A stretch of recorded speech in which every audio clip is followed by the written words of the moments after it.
तो सरकार से मांग करता हूं कि उनके वोटिंग राइट को समाप्त कर दिया जाए और वो दूसरे स्तर के नागरिक बन के भारत में रह सकते हैं। अगर बचौल की मां ने उनको दूध पिलाया है ना, तो मुसलमानों को दोयम दर्जे का नागरिक बनाकर दिखाएं।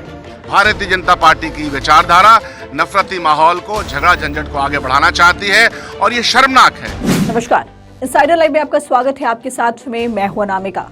देश में शांति बनी रहे, इसको लेकर के तमाम तरह के प्रयास किए जाते हैं। प्रधानमंत्री नरेंद्र मोदी की बात करें तो वो भी यही कहते हैं कि सबका साथ और सबका विकास होना जरूरी है और इसके लिए प्रधानमंत्री भी तमाम तरह के प्रयास करते हैं। राज्यों की बात करें तो राज्यों में कई ऐसे विधायक हैं, कई ऐसे नेता लोग हैं, वो लोग कभी कभी इस तरह का बयान दे देते हैं जिसको लेकर के पूरे देश की शांति भंग हो सकती है। जी हां, इस वक्त मैं बात कर रही हूं बीजेपी एमएलए हरिभूषण ठाकुर बचौल की। हरिभूषण ठाकुर बचौल ने एक ऐसा बयान दे दिया है जिसको लेकर के अब न सिर्फ राज्य की बल्कि पूरे देश की शांति भंग हो सकती है।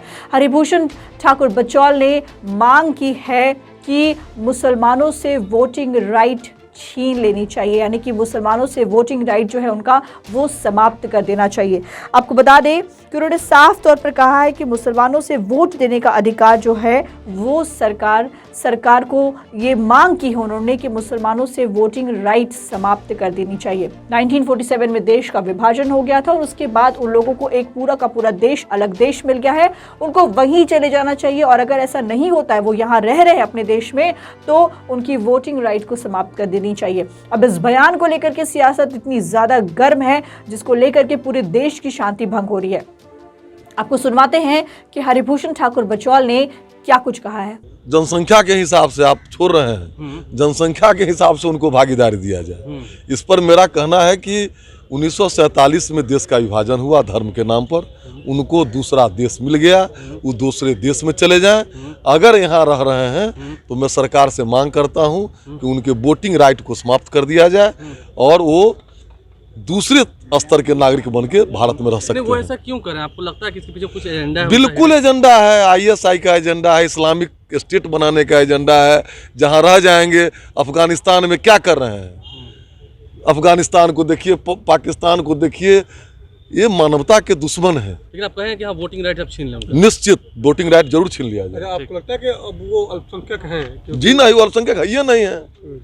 और अल्पसंख्यक शब्द भारत के संविधान के साथ भी मजाक है। अच्छा, क्योंकि उसके प्रस्तावना में लिखा हुआ है कि हम भारत के लोग, फिर अल्पसंख्यक कौन, बहुसंख्यक कौन? अब आपने सुना कि किस तरीके से हरिभूषण ठाकुर बचौल ने मुसलमानों से वोटिंग राइट छीन लेने की सरकार से मांग की है। इसको लेकर के सियासत इतनी ज्यादा गर्म हो चुकी है।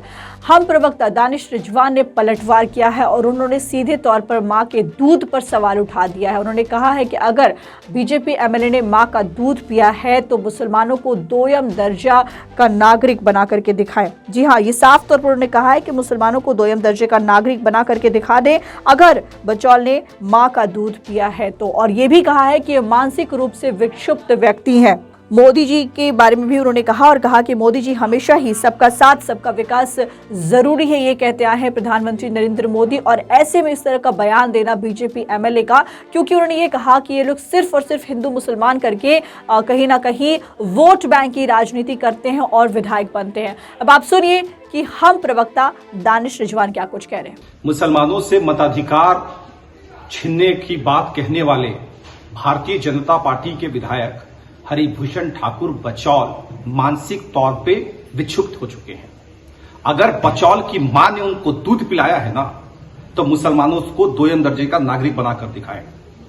बेशर्म आदमी को इतनी भी शर्म नहीं है कि भारत एक लोकतांत्रिक देश है जहां के प्रधानमंत्री आदरणीय नरेंद्र मोदी जी हमेशा कहते हैं कि सबका साथ सबका विकास जरूरी है। ये लोग मोदी जी के सपने को तोड़ने वाले लोग हैं। इनकी अपनी तो कोई हैसियत नहीं है, सिर्फ हिंदू मुसलमान करके विधायक बनते हैं। इसलिए हमें लगता है कि ऐसे मानसिक तौर पे विक्षिप्त व्यक्ति को किसी पागलखाने में भर्ती कर देना चाहिए जो सांप्रदायिकता का जहर उगलता है। कांग्रेस विधायक शकील अहमद ने भी बड़ी बात कह दी है।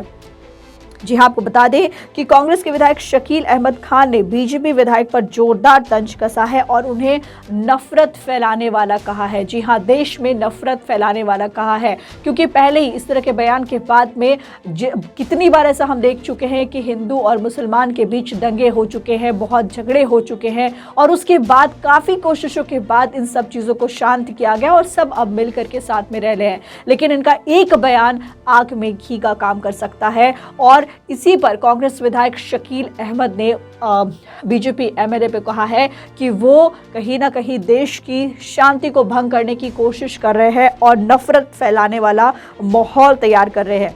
देश के सिटीजन के राइट को छीनने वाली बात कर रहे हैं। देश में जितने भी लोग रहते हैं, जितने भी सिटीजन्स हैं, उन सब के पास राइट है कि वो वोट दे सकते हैं, लेकिन वो इसको छीनने की कोशिश कर रहे हैं और इस पर कांग्रेस विधायक ने काफ़ी तंज कसा है उनके ऊपर। भारतीय जनता पार्टी की विचारधारा नफरती माहौल फैलाती है इस देश में और इस समाज में, और उसका परिणाम हमको देखने को मिल गया। जो उसकी लिंच करके हत्या कर दी गई और जो डायलॉग्स चल रहे हैं, जो डायलॉग चलाया जा रहा है उस फुटेज में, उस फिल्म बना करके उसको मारा जा रहा है, ये क्या है? ये नफरती माहौल नहीं तो क्या है? यहाँ के विधायक बोलते हैं कि एक समुदाय को वोट देने का अधिकार छीन लेना चाहिए, शपथ लेते हैं विधानसभा में आकर के, तो वो क्या कह रहे हैं? ये नफरती माहौल नहीं तो क्या है? भारतीय जनता पार्टी की विचारधारा नफरती माहौल को, झगड़ा झंझट को आगे बढ़ाना चाहती है और ये शर्मनाक है। यह देश के लिए और समाज के लिए द्वेष पैदा करना, ये घटिया बातें, घटिया सोच और घटिया मानसिकता है, इसीलिए हम प्रोटेस्ट कर रहे हैं। तो आपने देखा कि देश की शांति को भंग करने के लिए एक बयान जो है बचौल का, ये पूरे देश की शांति को भंग कर सकता है और इस पर पलटवार करते हुए हालांकि कांग्रेस विधायक ने साफ तौर पर कह दिया है कि शांति के माहौल को खत्म कर रहे हैं, नफरत का माहौल तैयार कर रहे हैं।